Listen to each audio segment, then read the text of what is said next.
Welcome to part 3 of WPVM's City Council Candidate Primary Forums. Dr. Chris Cooper is the moderator. Today's candidates are David Moritz and Blake Butler. We had a few technical difficulties, and so we had to pivot to a different recording platform, but all went well, and thank you both candidates for joining and bearing with us while we worked out our technical gremlin issues. I'll turn the programming now over to Dr. Cooper, and thank you all for listening and getting more educated on the candidates, on the great candidates that are running for City Council in Asheville. Well, I want to welcome everybody to the third candidate forum for the Asheville City Council. My name is Chris Cooper. I'm a professor at Western Carolina University, and I'm here as your host today. This forum is being hosted by WPVM, the voice of Asheville. So I want to thank them for their community spirit and the time on their airwaves. Before we introduce the candidates today, I want to tell you a little bit more about this election for folks who might need some of the details. We've got 20 people running for 3 open slots on the Asheville City Council. This is, I think, great news for folks who want more civic engagement in our local politics. Today we're having a conversation that will be driving towards the primary, which will be on May 3rd. The early voting by mail has actually already started for that. There's already been mail ballots sent out and accepted for this primary, but in-person early voting will start on February 12th and run through February 28th. If you are not registered to vote yet, we're recording this on January 28th, and as of today, it's just fine. You can still register to vote. The cutoff for that is coming up pretty soon, but during the early voting period, you can also do same-day registrations. You can go provide your information, your ID, register to vote at the very same time, and then cast that ballot that day. You cannot do same-day registration on election day, so it's important that you get that taken care of sooner rather than later. Yeah, we got 20 folks running for 3 open spots. You will vote for 3 of them on your ballot coming up in March. We'll then see 6 of them that will appear on our November ballots. We'll get to vote again on those folks. These are nonpartisan elections, meaning there's no D and there's no R next to their name or I or you or anything else. We'll just see the person's name. What that also means is that regardless of how you are registered to vote, you can vote in this primary as long as you are registered to vote in the city of Asheville. And my last technical point here may seem pretty obvious to say, well, I have an Asheville address. Of course, I'm registered to vote in the city of Asheville, but there are people with the address that says Asheville who are not actually in the city. So if you want to check out and make sure that your voter registration is up to date, call the Buncombe County Board of Elections, visit the Buncombe County Board of Elections, email the Buncombe County Board of Elections, or call the Buncombe County Board of Elections. They're your first line of defense, and they're incredibly helpful and can also steer you to the closest of the 11 early voting locations that we're going to have in this primary. So with that at the outset, we're going to introduce our candidates, have them introduce themselves. We're going to start with opening statements in about 2 minutes. I'm then going to ask some questions, and we will toss those back and forth in about 2 minutes per answer, and we'll be out of here in less than an hour. So again, thanks for your time, and with all of that, we will begin with Blake. Thanks so much, and thanks so much for having this forum. It's so important to educate everyone in Asheville with 20 candidates running. My name is Blake Butler. I'm an Asheville native. I was born at St. Joseph's Hospital and grew up in the Beaver Dam community of North Asheville. Attended Asheville City Schools, graduating Asheville High, graduating Florida State University, had a stint in politics in Washington and in Raleigh. Came back to Asheville in '98 and was chairman of our local Democratic Party for 2 years, and then got out of politics.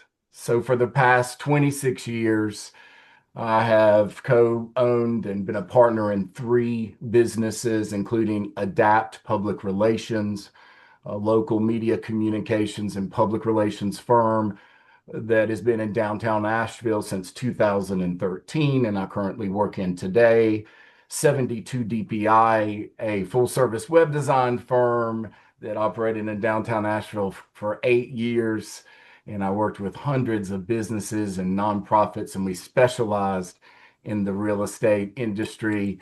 and co-founding Local Edge Radio, a very innovative radio show with my co-host Leslie Grutch on Clear Channel Communications, allowing me to connect with Asheville all over again. I say all this because I think the city's at a time that they need some new energy, a new level of professionalism and leadership. And I want to apply my skill set and my experience to help Asheville. And that's what this is about for me. I've been thinking about it for 20 years. I have a track record of bringing people together, of finding compromise within chaos. And I think Asheville deserves that at this very pivotal point. So once again, thank you for hosting this. And I'm very excited to be running for Asheville City Council. Thank you so much. David, go to you. Thank you, and appreciate you having me on your radio program. So I'm running for city council based on pragmatic leadership, bringing that back to city management and city council. And my platform is based on four things: infrastructure, housing, safety, and economy. And I want to go through my experience in each of those areas. So first of all, I'm an engineer, and I've actually been involved in the building of infrastructure early in my career. In fact, I spent 2 years in Venezuela building infrastructure. So I know how it is to build something in a challenging environment. With the money that's coming into Western North Carolina focused on infrastructure, I think we need people on city council that understand actually what it takes to get things built. And that's a priority for the citizens right now, from what I hear from people and from my own experience. In terms of housing, I've been in the real estate sector for 25 years. I think we need people on council that have direct real estate experience. In fact, I think it's safe to say I'm the only person running that's actually built housing. I have a project in West Asheville called Craggy Park where I'm building 45 homes. I've also have approval for efficiency suites on Hilliard Avenue that I'm planning to build. Affordable housing downtown where it's needed. And so I also have an MBA in real estate and finance. And so we need people that understand the challenges of building here, because in the past 10 years, we've hollowed out our city, and a lot of the building has been going out in the county, which has created traffic problems, which has reduced our revenue generation, and all these problems stem from housing. Number three, safety. I've experienced hate and violence in the community here in Asheville, and it has no room here. And so I understand how important safety is personally and for the community, and it's something that's very important to a lot of people. And fourth is economy. And when I talk about economy, I talk about a strong economy for small businesses. I've run my own small business for 12 years. It's a real estate business here in Asheville. I've lived here for 12 years. But I also mean economy in terms of our budget and looking at the numbers carefully. I have 25 years of financial experience in investment banking, in real estate, and we need people that are going to take a sharp eye to the budget. As I've said, we need long-term thinking in terms of how we're going to generate the revenue to create the services we want. And I think in the past, the city has not talked about the trade-offs of the decisions that have been made. So I want to bring professional management to the city. I have 30 years of professional business and engineering experience, and I think that's what people want to see in city council today. Great. Thank you so much, both of you. And we'll begin with David with the first question. We're going to get into a host of topics today, some of which obviously may not be so positive, but I thought we'd start off with something a little more positive. What's one thing the city of Asheville does really well, and what would you do to maintain progress on that issue if you were to be elected to council? So, David? I think one of the things that's amazing about Asheville is obviously our natural environment and the diverse group of people we have here that are so interesting and have so much energy. And so I think Asheville is really great at preserving its nature and embracing it, and also in terms of embracing the diverse people that we have here. And I think including the arts are so important. And so keeping arts as a vibrant part of the community is important. And that's one of the things that brought me here. In fact, I have a building in South Slope that is dedicated to renting out to artists and makers, and it's been an incubator for people like that. And so I've participated in that. That's what brought me here. And I think Asheville has done a great job in nurturing that. And I think that's why a lot of people want to live here. Great. Blake? So I think Asheville has done a really good job of finding public-private partnerships. And with my experience and skill set, I hope to build on that. It could help us tackle some of the toughest problems that we're facing in the next few years. Now that we have DK that has moved over from the county, and now that she's our city manager, she could provide a lot of insight, or maybe there is more room for collaboration and coming together as a community. I do agree with David in that going forward, it's about the arts and the outdoors, those things that make us unique in our culture and heritage. And that, again, is at the base, is about public and private partnerships and being sure we're all on the same page as we put Asheville on a pedestal again.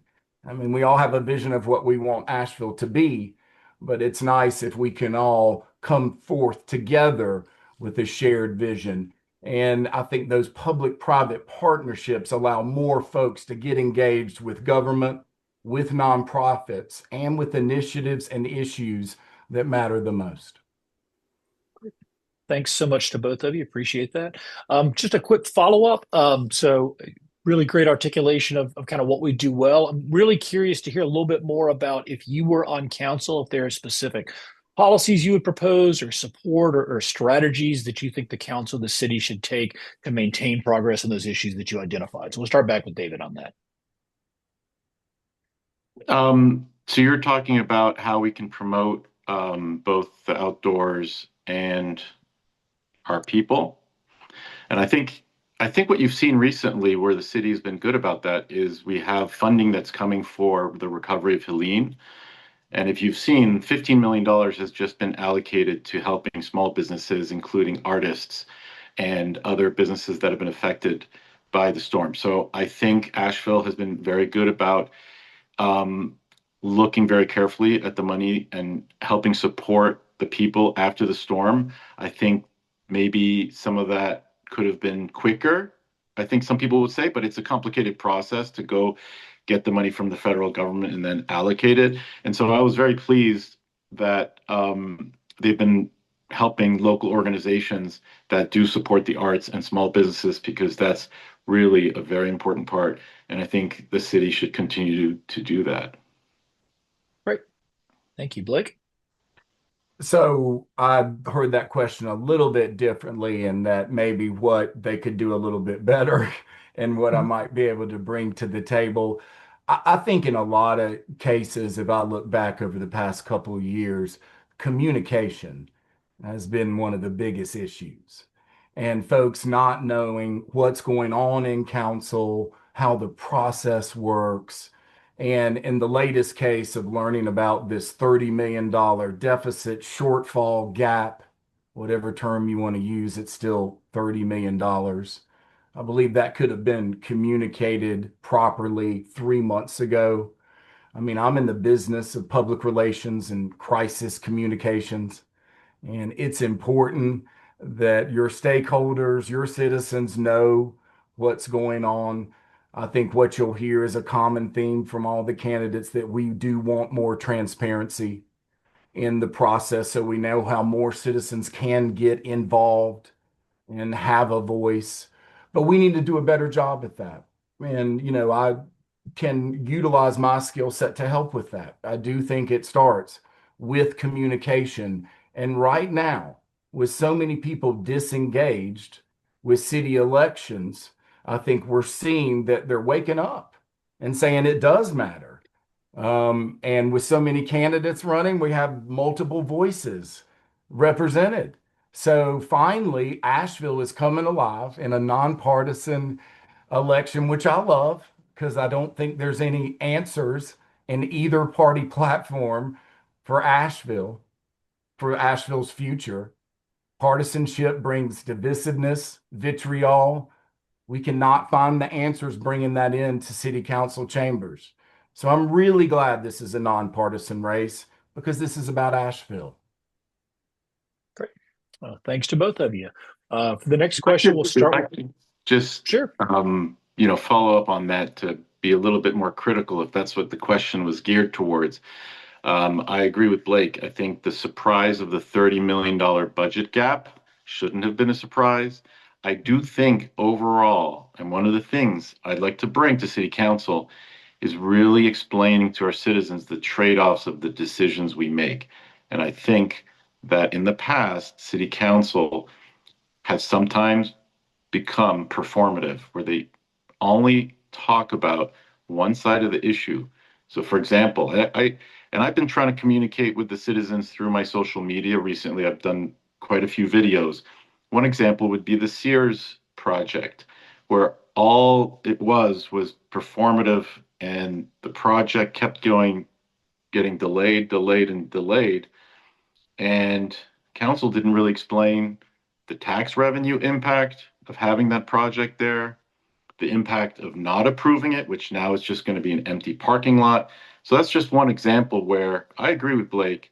Communication has to be a lot more thorough with our citizens, and especially explaining the trade-offs of all the decisions that we make and the decisions we don't make. That's been a problem, I think, over the past 10 years, is some decisions get pushed aside because nobody wants to deal with them head on. And I don't think that's fair for people. I think we need to also evaluate things openly. Great. And just for equal time, Blake, do you have anything else to add on that for about 2 minutes? Well, as we look at what the three current council members, the incumbents, are faced with, and also running for re-election in the next few months, they're going to have to make some tough decisions. As you know, by July the 1st, they're going to have to get this back to zero. So it's going to be a cut of services, programs, salaries, or raising property taxes. So the next city council is going to inherit even tougher decisions, but it's such a pivotal point right now. We need people on council that can say no, that can shift spending around to be sure we're taking care of our infrastructure, our core services, and some of the boutique projects might have to be put on hold for a little while. That's where we are, I think, in the cycle of this city, a little over a year out from this weather event that we had that destroyed us. But again, as a kind of a we mentality and that community of resilience, I think we look at it like, what can we do together? And council has to provide that leadership. And the buck stops right now, because I think councils in the past have spent hoping the next council would take care of it. Well, we're at the crossroads. It needs to be taken care of. And you got to be honest with folks. And the last thing I'll say is, I'm never going to be the type of candidate that's going to go out there and say, I want more of this, unless I'm going to follow up with, and this is how I'm going to pay for it, or this is how I propose we pay for it. It's not an I thing. I never got anything accomplished on city council. It needs to be a we thing going forward. A new team of thinkers, a new team of leaders that can put Asheville first. So again, I think as we look at this moment in time and everybody is surprised about the $30 million, let's not make the same mistake again and get a new group of thinkers in there that we know that can put Asheville first and the business of Asheville first. All right. Thank you very much to both of you. So you mentioned the H word there, Hurricane Helene. So maybe we'll do some follow up there. Obviously everybody in not just the city but in the region sees every day the sort of impact that the hurricane still has on us. How would you assess progress? And perhaps even more importantly, what specific kinds of policies or strategies would you propose the city employs if you were elected to council? Blake? Oh, that's a great question. Well, first and foremost, just reflecting on Helene and being out here in Oak Forest in South Asheville, it brought our entire neighborhood together. So there was some silver lining that we met all our neighbors. I think that you go through life sometimes and you don't know the person next door. And we were able to come together and learn what neighborhood community is all about again. And I think that we have a lot of auditing and focus to do on what we need right now to repair our infrastructure. I worry that the storms took such a toll in certain places throughout our city and county that we're seeing, the results of that slowly on our infrastructure. I mean, I think it's time to look closely at our sewage system. As we know, there's still old pipes, terracotta pipes, and things, brought together. It's important as we look forward, as a metropolitan district. Now is the time to do that after an event like Helene. Infrastructure and core services, I think, are vitally important. And I wish we could, implement some of the things right now. And, and me being on the campaign trail with these other candidates, I mean, it's like, let's do this right now. But I think it's more about listening and figuring out how together we can build on what started. I know some of the monies that came down from FEMA have been delayed. I know there have been challenges here and there, but I can tell you that the focus back on infrastructure is what I keep continuing to hear when I go around the city and listen to folks. It's more of potholes in my lawn, it's potholes in my street. And eventually, I think people at least want to know that someone is listening. And that includes some long term financial planning and how to take care of those potholes, how to take care of those sidewalks, and how to take care of some of those more questionable parts of our infrastructure. Because as soon as we say a hurricane like that would never hit Asheville again, I don't think we can say that, can we? I think we need to reinforce our infrastructure and be prepared. Great. Thank you very much. David? Yeah, I want to echo Blake's statements about how our community came together. I mean, even here, people came to my house to help cut trees and clear my driveway, and I saw that throughout the city, and it's amazing how the community came together. I think, though, the storm also exposed other strengths and weaknesses in our preparedness for it. I think the first responders and the people coming out have been amazing, but it also exposed a real weakness in our infrastructure that needs to be addressed.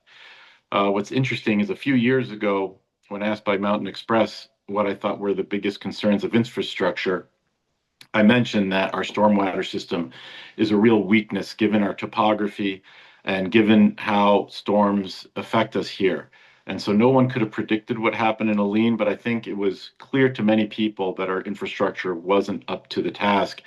And this storm has really exposed the weakness in our system. And I think the city has responded by seeking aid and federal money, but I think most people think that the speed at which it's happening is not adequate enough. And I think that we need to do better in terms of getting the money, spending it, and putting it towards what is needed to get our city back running again. And I think a big part of that is going to be the stormwater, as I mentioned. When that fails, it can create an enormous amount of damage to property and people, as we've seen. We need to commit to using that money effectively to make sure that system and our water system, which we've seen signs previously that there were some problems with it when the water had shut down, and it didn't seem like it was addressed professionally. So again, as an engineer, as a business person, I think we need leadership at city council that is going to focus on what is important to people's lives, not their feelings, but people's lives, and that's spending the money and getting the money to do it as quickly as possible. Great. Looks like David like a, oh, excuse me, Blake would like a quick follow-up there. Just in thinking about that metropolitan kind of sphere of things, it's really true. Where I sit in South Asheville right now, the city limits keeps on getting moved back and back and back. It's all the way to Airport Road. The largest county high school, T.C. Robertson, a mile from me, is in the city limits. The largest elementary school in the county, Estes is in the city limits. My point being that the systems, whether sewage or infrastructure, we need to have a more metro viewpoint at this point. That's why it's really critical to have business-minded folks that have that experience to join council at this juncture and see Asheville for everything it's worth, not just West Asheville, but the growth in South Asheville, the growth in East Asheville, what's happening in North Asheville, and the impacts of the 9+ years of the I-26 reconstruction. I mean, these are huge issues when you go around and talk to everyone. But in that sphere, we're a metropolitan area. We learned the hard way after the storm that half of our neighborhood here in Oak Forest was on the North Fork water system as a backup. The other half was on Mills River. You start to see how we've grown so quickly. We have pieced things together. But let's audit those systems, including sewage, and be sure that we have those best pipes and reinforced pipes so we don't make a mistake in the future if we have another weather event like Helene. Great. And for equal time, David, you have anything else to add there? I think Blake brought up a good point, and I want to continue talking about that. And in my mind, that is that we haven't been operating like a real city in terms of the infrastructure and the buildings we need and the revenue we need in downtown area. So what happens is, for example, I'll bring up the Sears project again. That is a project that was proposed that looked really good, that was going to be done on a parking lot that's already concrete, that already is developed. And so when the city acts like an impediment to a good project, pushing back on something that would be good for the city in an area that needs growth, what happens is then the project actually, when it gets declined, they put it in the county, and you can just turn around when you're standing there at the mall, and you can see all the housing that was built on the top of the mountain that required clearing hundreds of trees. That development in itself is a cause to some of our stormwater problems. We need to build where we have the infrastructure. I've been advocating for that for 5 years at council, saying we need to build where the infrastructure is. We cannot afford to be pushing out. And where we see council have made it difficult to build something like at the Sears, then they approve something where they clear cut 100 acres in Fairview. And eventually the chickens come home to roost. And we've seen that. We cannot keep doing that and putting the strain on our infrastructure in that way. We need to follow a smart growth path and explain the trade-offs of those decisions that we make. Great. Well, thank you both very much. And we'll begin with David on this next question. So the missing middle study, as you know, has recently made a lot of news, but hasn't come without controversy. Mayor Mannheimer noted to the Asheville Watchdog that there is, quote, definitely a divide on the council, end quote. What is your opinion of the missing middle study? And if you're on council, how would you propose that we proceed? David?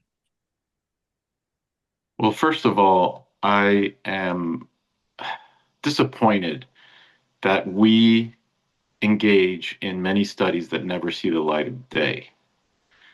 That there should be a robust discussion. Now, disagreement on things shouldn't mean dysfunction. And unfortunately, that's what we've seen in council, in my opinion, over the last 10 years. So that document, I think, hasn't even had a robust public discussion with council. It keeps getting shelved. My opinion of the missing middle as a housing person myself is that it could have a positive impact in creating more density where we have infrastructure and creating some more housing options. So I'm in favor of the plan. I think some of the pushback on the plan has to do with some of the legacy neighborhoods, and I think it's important to listen to those neighborhoods that have had not had as much voice or felt like they not have much voice. Some of the previous things that have been passed, for example, the flag lot and the cottage things, they've created an overlay so they don't impact those areas. That's something to consider. But I think we keep talking about a housing emergency, a housing crisis. The Bowen report says we need tens of thousands of units. And so the time for action is now. We need to take action and then evaluate. When we take action, we can, monitor it and decide whether we think it works or not. But we need to take action, and that's what I propose going forward. Okay. Blake? Well, I'll start off with this. I think the missing middle study is valuable, but I do not think we need to hire any more consultants going forward from other cities to tell us what Asheville needs. It is interesting as I go around and ask people what affordable housing means to them. It means something different to everyone. And I look at it in relation to competitive wages. And are we providing that in the marketplace? And so looking at that missing middle study, looking at some of those density requirements, I think there's important stuff in there. But I do think it's more important to right now take inventory of what's sitting there. And I can tell you there's more unoccupied apartments sitting here in South Asheville than projected. And there's certain places within Asheville that we just really need to be sure before we push forward that we have a hold on what we've already agreed to. And I was part of, fighting with my neighborhood group against a developer last year, going in front of city council. It's unfortunate that the process and the UDO and everything else allows the developer to be shielded, to be a ghost developer, pretty much a masquerade developer, where the neighborhood groups are forced to deal with the developer's attorney. That's not good government. That's not a good process. It's things like the UDO that when I hear, well, we cannot change that. Yes, we can. And we can tell anybody that's going to build anything in our city, look, we want you to appear at the first community meeting. These people want to meet you. That's part of transparency too. So just know that, as we look at things that, together we can address, I like to see more serious councils when we're addressing serious issues like the missing middle. Where does that apply to Asheville, and where doesn't it apply to Asheville? And where can we do a better job on the decisions we've already made? Are they working? We can evaluate those. And what can we do in the future, I think, to build on that middle that we lack? Again, it means different things to different people. But the affordable housing thing is, to me, is turning into more of a buzzword in certain places. And we really need to drill down to the issues on what that truly means for a city like Asheville. Maybe we'll just pick up right there and go back to David and then to Blake. What does affordable housing mean for a city like Asheville, David? Well, first of all, we talk about people spending and affordability. A huge amount of what people spend is on their rent or their mortgage. So I think housing is crux to so many of the issues we have. And there have been studies showing that more housing reduces homelessness, which seems logical, but somehow many cities fail to actually implement that. So I think affordable housing is two main things. One is we need more housing choice for people. Now, clearly, the dream for many people is to buy a home. that dream is starting to slip away for many of our young people, especially. They don't see houses being affordable. Over the last 10 years, if you've looked at the data since the 2008 financial crisis, we've been building across the United States fewer homes every year than before the 1950s, despite the fact that our population has doubled since then. So this is really a national problem. We can do what we can to help. And I think there are some cities like Charlotte have done it. Not that we want to become Charlotte, but the first step is just building enough housing so people have choice, and doing so near downtown, along transit, so that it can be effective for people who want to use transit, who want to be close to their work, and not have to commute from very far away, from Long Shoals Road, where you're getting so much development that's far away and creating traffic and problems. So that's number one. Then to look at the deeply affordable housing, which is the type of stuff, that's a community effort. And I think one of the things, and I see things a little differently than Blake on this, and that is there's this villainization of the developer. Now I get it. In a perfect world, nothing changes, but the reality is our city's growing. And if we're going to put our head in the sand and pretend that's not happening, that's not a solution either. And so I agree, it has to be very transparent. And it currently is quite transparent. Developers have to have public meetings. They have to go to multiple committees. But we have to be pragmatic in terms of where we think the housing is best for the city, along the transit lines, near downtown, where we already have the infrastructure. And our policies in the past, including our zoning, have not fit well with addressing that problem. And I know they want to redo the UDO and the zoning, but it's a long process they plan on implementing. I don't think that's what we should do. I think it's okay in the long term. We need to make some policy changes in the near term to address this as a community. So for the deeply affordable, that's a community issue, something that the city has to get more directly involved in to make that happen, because it can't be done purely in the private sector, but the private sector has to be encouraged within the boundaries of what we want as a city to be able to build the housing that people need, especially our younger generation who's being completely pushed out of the market currently. Great. Blake?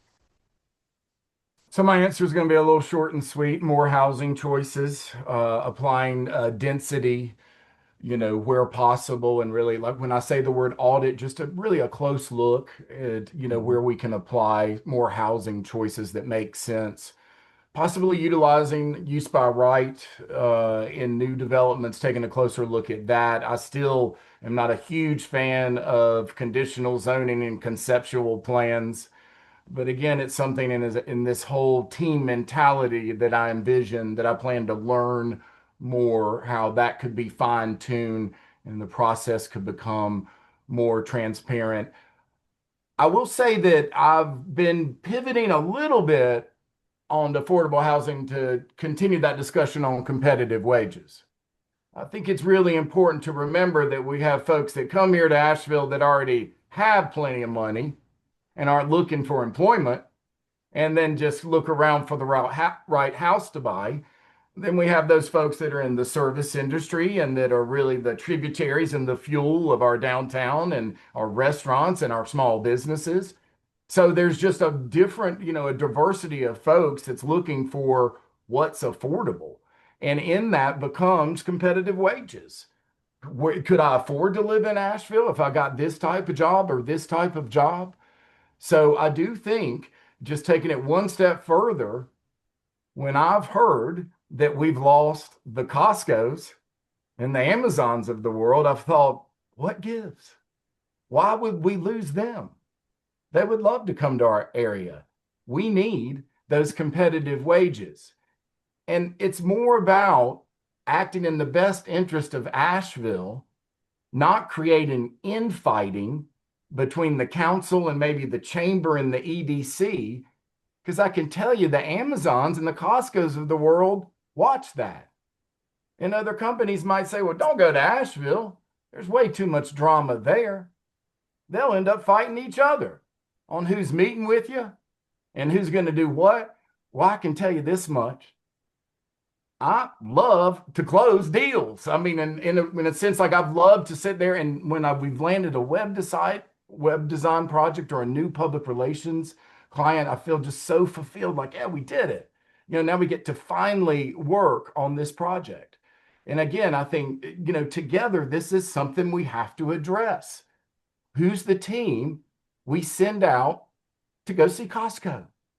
It's not a revolving door of who we pick, and it can't be personal, and we can't govern anymore with emotions. We have to govern in the best interest of Asheville, and that includes landing additional companies that can provide competitive wages so we can start to rethink what affordable housing actually means in our market. Great. Thank you both very much. Talking a lot, both of y'all, talking a lot about collaboration. So maybe we'll sort of pick up that piece for a second. North Carolina is not, as both of y'all know, a home rule state. And so what that means is that local governments have to, whether we like it or not, oftentimes go to the state government for permission, for resources, and for a variety of projects. So the relationship between the city of Asheville and the state government, in particular the General Assembly, has been sometimes positive, sometimes, frankly, a little contentious. How do you view the city's relationship with the General Assembly, and what types of policies do you think could provide kind of a path forward for that kind of collaboration? Blake, we'll start with you. Sure. Well, first and foremost, besides being a partner in my public relations firm, I was head of the North Carolina Industrial Hemp Association for 3 years when we birthed the hemp industry here in North Carolina, and actually from Asheville. And I learned a lot about dealing with state government, dealing with lobbyists, dealing with folks in Raleigh that had a certain view of Asheville, of being the liberal progressive city that it is. But that's important as we look forward and think, well, we want to have those partnerships with state government when it comes to travel and tourism, economic development. We know our region is an organic economic engine that the rest of the state puts on a pedestal. But I do think it starts with communication, picking up the phone, calling those legislators, being sure you have a relationship where it matters. A lot of what I told you when I introduced myself connects me to hundreds of businesses and nonprofits and folks throughout Asheville, but relationships matter. They do, especially now. And I have a track record of bringing people together, not only in Asheville, but across the state, just working with all those farmers, with state legislators, and with state government. But as a member of city council, I think that experience is very important because I'm very comfortable going down to Raleigh, lobbying for the best interest of the city, and in tough times, like we know we're getting ready to be faced with, going ahead and making tough choices. We have to look at ourselves as a partner with the state. It doesn't matter on the partisanship environment. And like I said before, maybe there's some other public-private, which includes state government and Asheville opportunities that we haven't put our finger on. And I hope to explore more of those. I think that is the answer to addressing a lot of the problems, because the money coming from government, whether it's local, state, or federal, it's just not enough money. And it's never going to be enough money. We need to find places where we can come together, find compromise, and that includes how we work with state government. And, I think from this point on, knowing that we have a kind of a interesting balance, again, folks would call us a purple state, knowing that the Republicans have the supermajority and, we have a Democratic governor in Josh Stein. That's a great thing. we need to carry out that balance here in this nonpartisan kind of thinking in Asheville by putting Asheville first. And that including sometimes going to Raleigh and saying, we need some help. Great. Thank you very much. David? I'm glad that our election for city council is nonpartisan and that the office of city council is a nonpartisan office. I think we have to have more proactive communication with the state and not just be reactive. From my observations, we tend to be reactive when we need things, for example, in Helene, whereas I think we need to have a long-term, better communication as one voice from city council on a nonpartisan basis with the state and maintain that relationship. I used to work in investment banking. Relationships are everything in that business. I'm currently running my own business for 12 years, building a development in West Asheville, working with so many different people, including getting approvals from the city. So I understand how to build those relationships. And I think that's a long-term thinking that we need at city council. I feel like we've fallen for short-term thinking, which is can be very attractive. It's something that we can all fall towards. We need to go back to long-term thinking and building long-term relationships. And I think that also has to do with the county. I feel like, given the way our taxes are raised and the way we spend money, I think we also have to sit down at the table more proactively with the county and negotiate a little bit better. For example, our transit. Our transit is obviously really important, but because of all the development in the county, our transit dollars get stretched out there, and they don't pay their fair share for that. So whether it's the county or the state, I think we need to be unified, and I'm happy we can do it in a nonpartisan way. We have to maintain the relationships, but at the same time, to the extent that the city has leverage, we also have to be a better negotiator to make sure that the citizens of Asheville get our fair share from the state just as much as they're getting from us. And so that would be my approach to dealing with the county and the state. Great. Well, thank you very much. It's been a great conversation. I want to sort of go to one last question, and then we'll go to closing statements after that. So we'll begin with David on this one. Obviously, tourism has been a very successful driver of the local economy for going on a century now. But some have called it a devil's bargain, arguing that the money too often goes out of state and too often helps keep wages down and rents high. What is your take on the proper role of tourism in our economy? And probably more importantly, what kinds of policies would you enact or support on city council to maintain that proper balance, David? Tourism is a very important part of our economy. We can't pretend it's not. And so I think that we need to continue to support tourism as an important part of economy, especially as we're recovering from the devastation that occurred here. There are so many small businesses and workers that rely on this, and we need to continue to make it an important part of our economy. It's just the reality of Asheville. At the same time, we have to diversify our economy. As again, this storm has shown us, any place, including countries or cities that rely too much on one crutch, cannot withstand a crisis. And so I think it's really important that we focus more effort on diversifying our economy.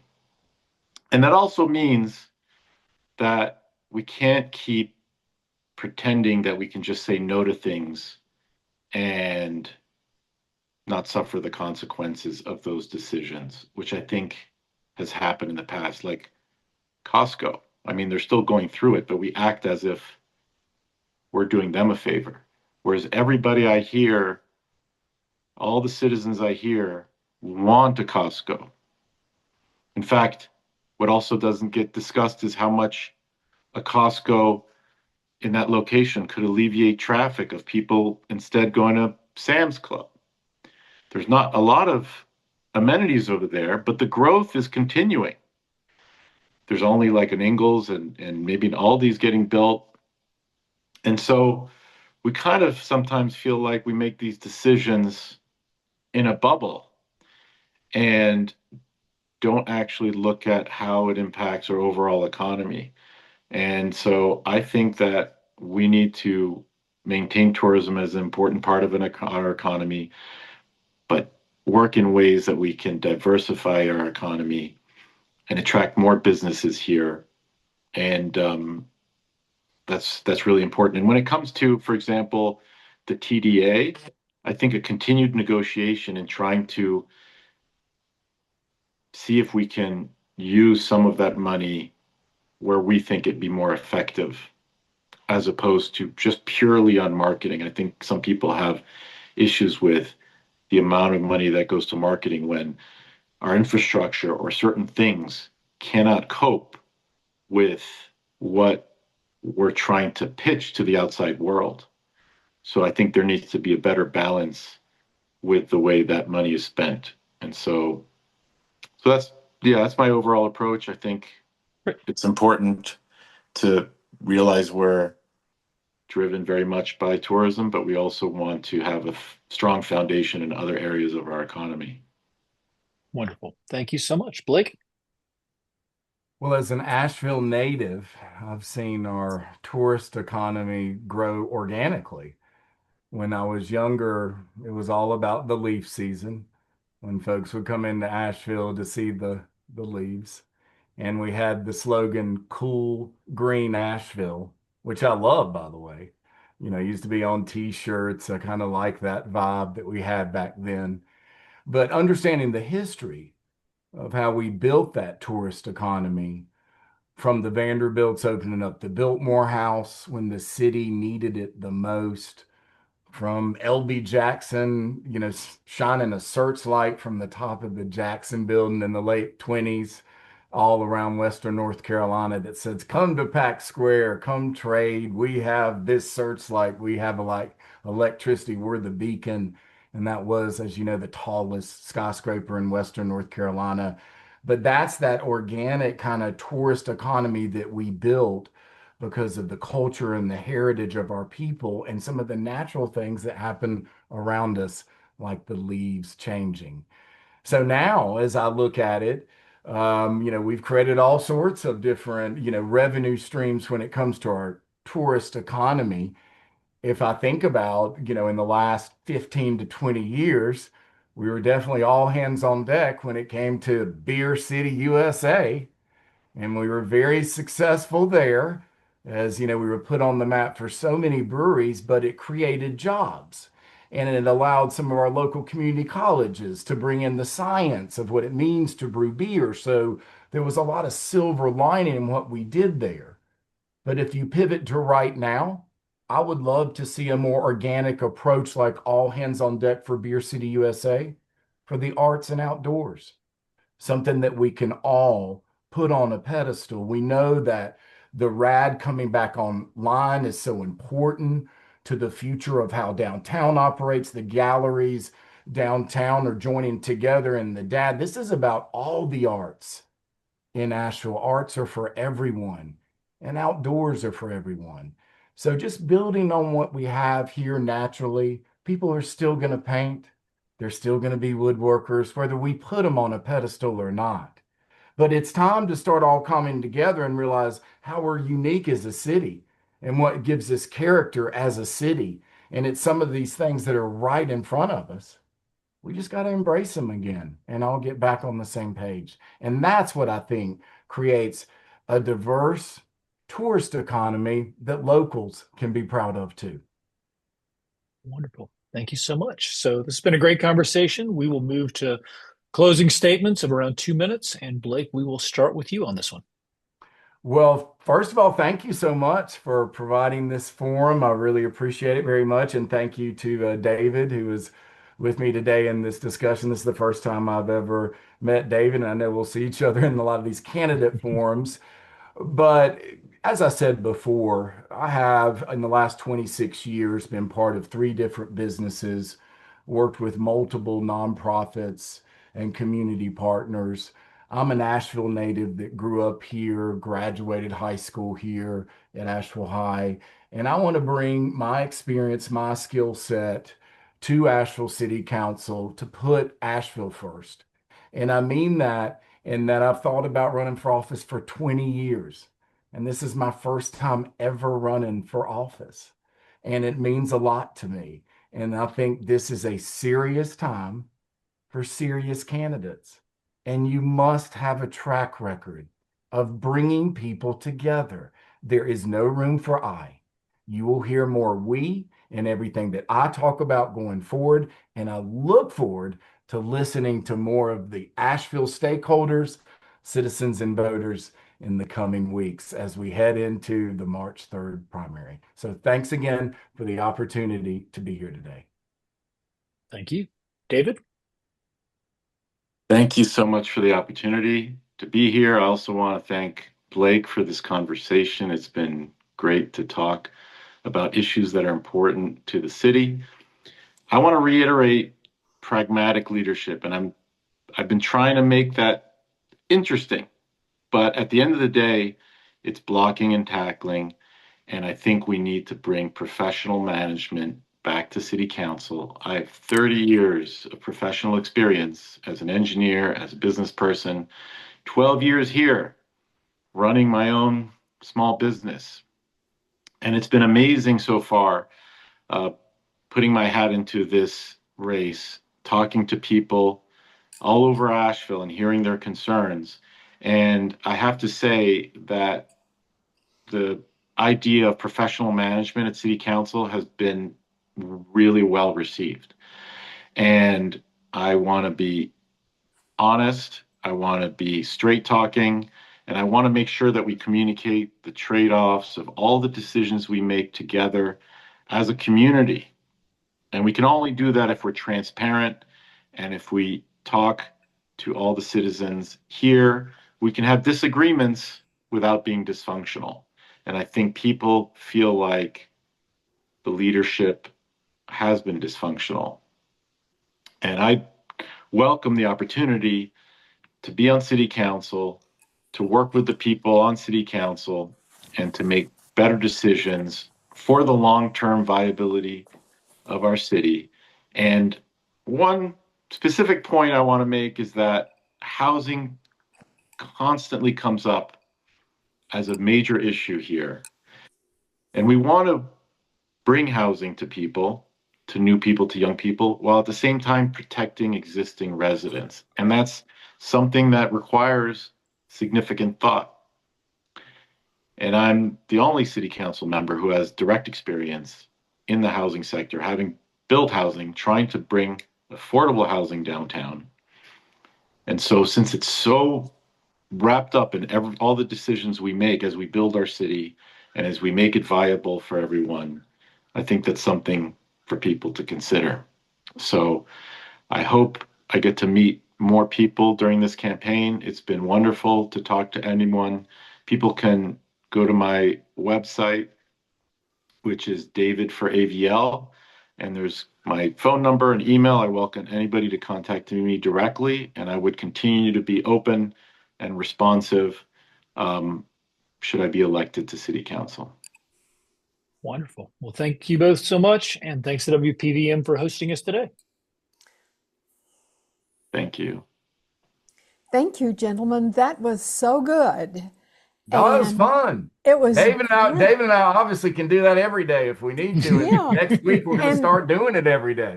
And